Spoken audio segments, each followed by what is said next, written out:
Takže v tomto videu budu povídat o podivuhodném světě kvantové fyziky. Výklad je populárně naučný a měl by být pro každého, kdo se chce dozvědět více o světě kolem nás. Takže na úvod nějaká motivace k tématu. V průběhu přednášky odpovím na otázky, jako například, jestli člověk může projít zdí, jestli je možné teleportovat částice nebo i celého člověka, jestli je vákuum opravdu naprosto prázdné, dále, jestli se skutečně zastaví pohyb částic při absolutní nule, jak nás učívali ve fyzice, jestli může kapalina téct do kopce, proč se pohybující elektron nespadne do jádra atomu a jaký má vlastně praktický dopad kvantová fyzika. Co je vlastně ta kvantová fyzika? Nejdříve bych začal nějakými pojmy. Jde o odnož fyziky, popisující duální částicové chování hmoty a energie, což není nic jiného, než že některé malé objekty, jako například foton, se chovají současně jako vlna i jako částice. Možná vám to už někdo ve fyzice říkal. Ústředním pojem je kvantum. No, možná si ještě budete z hodin chemie pamatovat, pokud jste ji teda měli, že se elektron pohybuje jen po určitých diskrétních drahách a nemůže se pohybovat mezi nimi, mezi těmito pevně danými drahami. Od toho, vlastně po které dráze obíhá, je určena i jeho energie.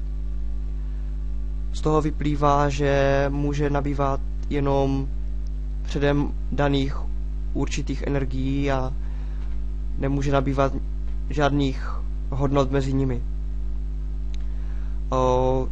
Říkáme tedy, že energie elektronu je kvantována. Dalším ústředním pojmem je pravděpodobnost. Vše, co se děje v kvantovém světě, se děje jen s určitou pravděpodobností. Možná jste už někdy slyšeli, například ze seriálu Teorie velkého třesku, o Schrödingerově kočce. V neprůhledné krabici je uzavřená kočka a spolu s ní i lahvička se smrtícím plynem a radioaktivní nuklid, který se během hodiny rozloží asi z 50%, ne, přesně z 50% pravděpodobností. Pokud se rozloží, spustí se mechanismus, který lahvičku rozbije a kočku zabije.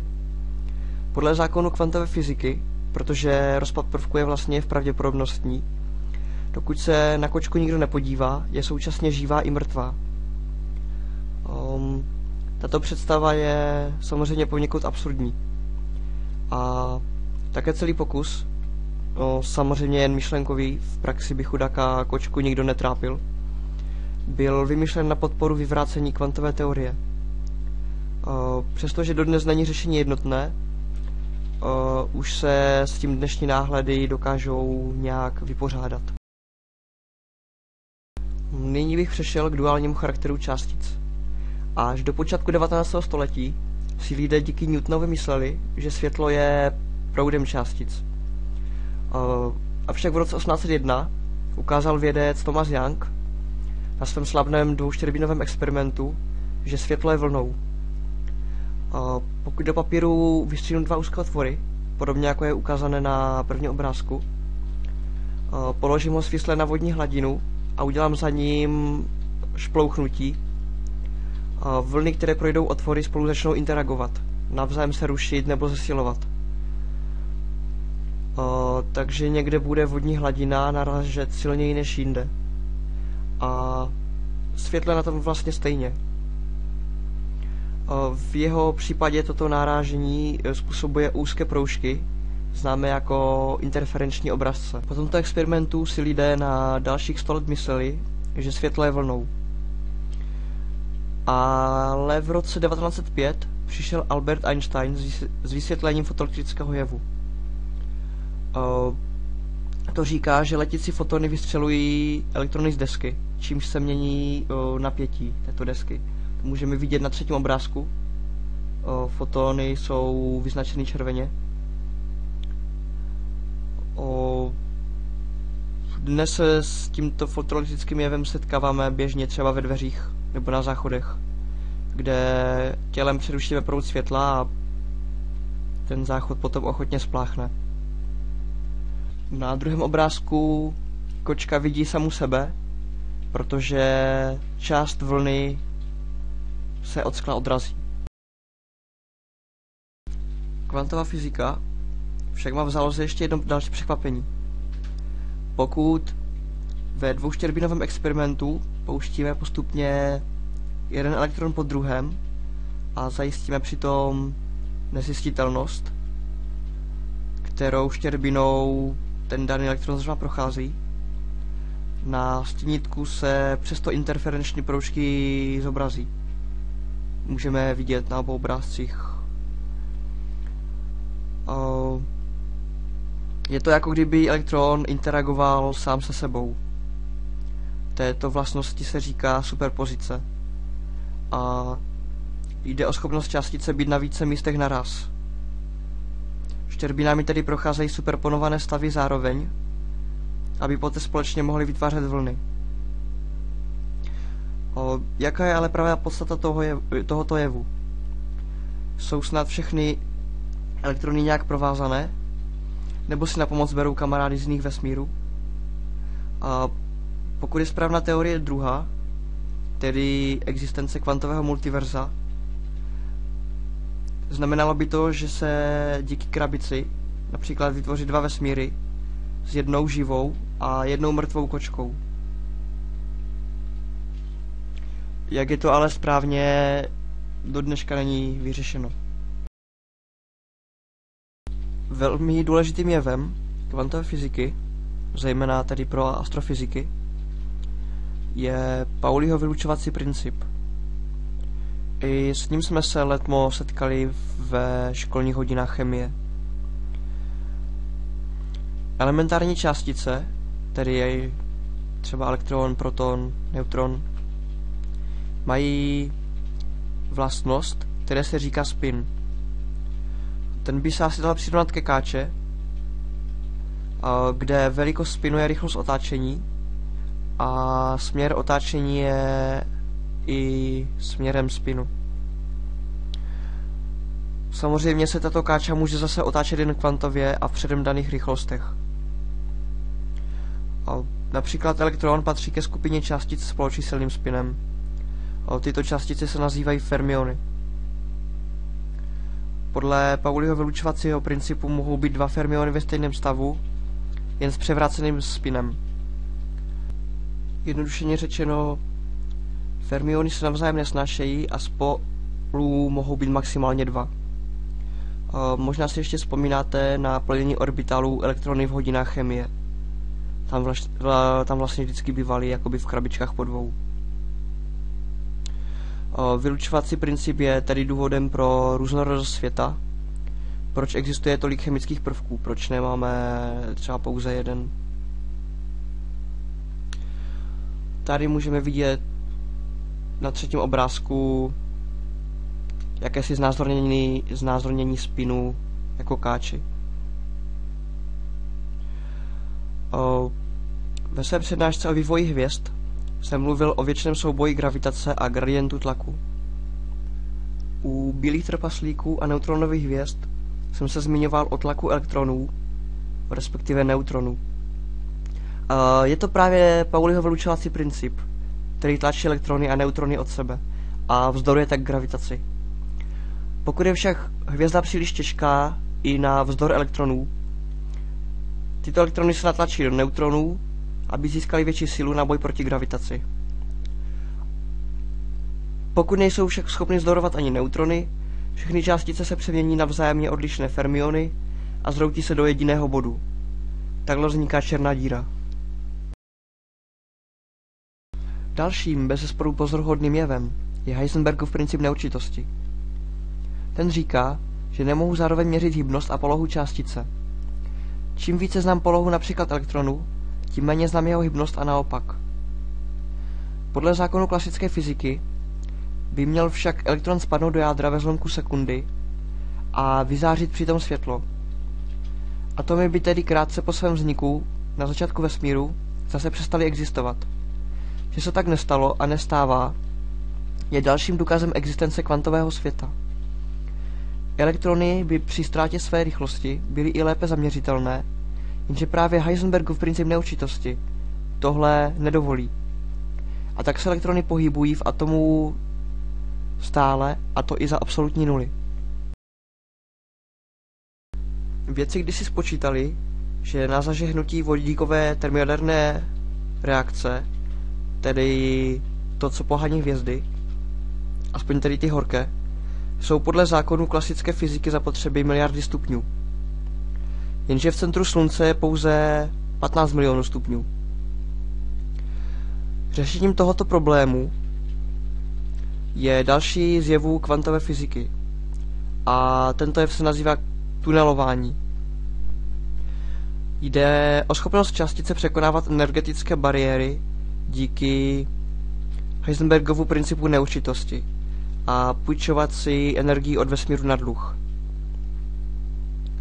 Nebo jakoby na dluh. Částice je tedy schopna projít v krátkém čase na krátkou vzdálenost. Představte si sebe, že budete tlačit na zeď a najednou ji projdete. I to je možné, ale pravděpodobnost je tak malá, že byste na ně museli tlačit miliardy let, aby se vám to povedlo. Když se podíváme do přírody, tak například alfa rozpad, taktéž známý z hodin chemie, je schopnost částice se protunelovat ven z jádra atomu. Díky tomu se tento atom rozpadne. Protony uvnitř hvězd se k sobě tunelují, aby společně vytvořili helium. Tímto hvězda vytváří energii.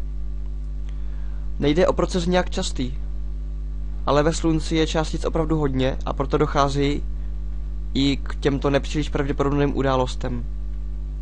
A díky tomu vydrží zářit miliardy let. V praxi se kvantové tunelování využívá například v rastrovacích elektronových mikroskopech. To je zde druhý obrázek. Umožňujících vidět až dokonce samotné atomy.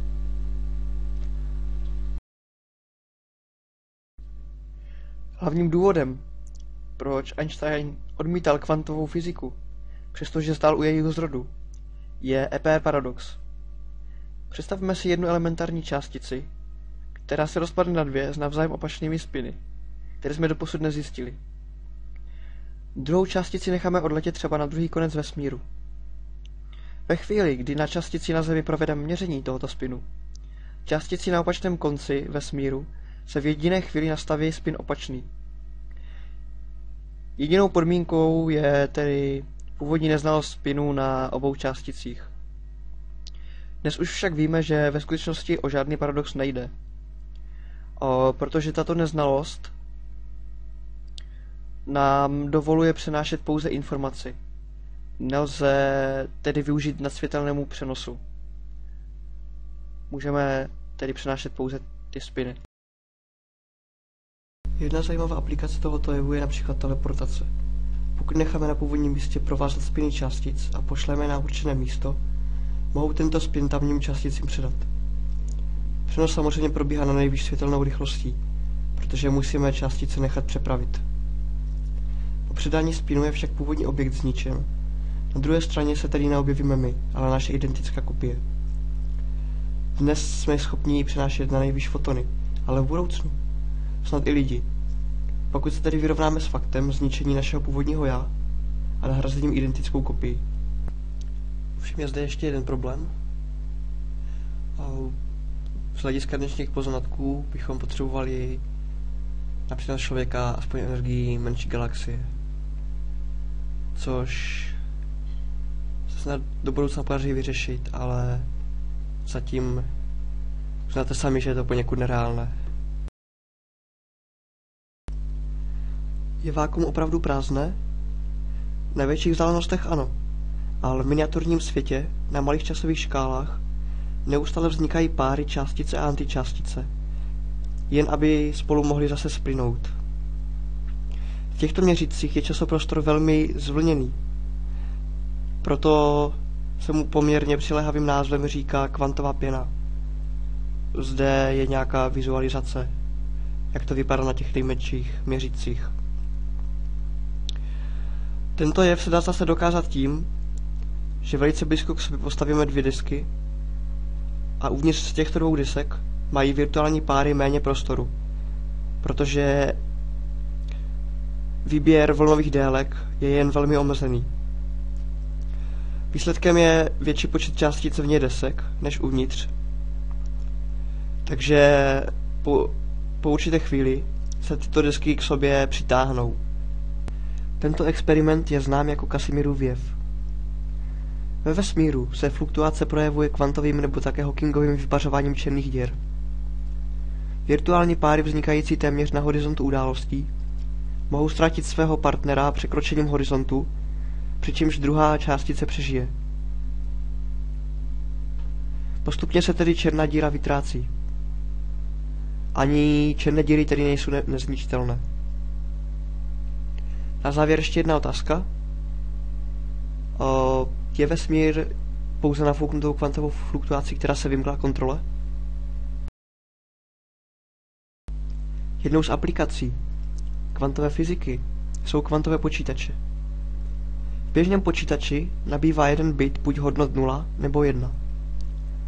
Kvantový bit neboli qubit nabývá ve své superpozici obou stavů naraz. V případě 2 qubitů reprezentují 4 stavy naraz, v případě 3 qubitů 8 a tak dále.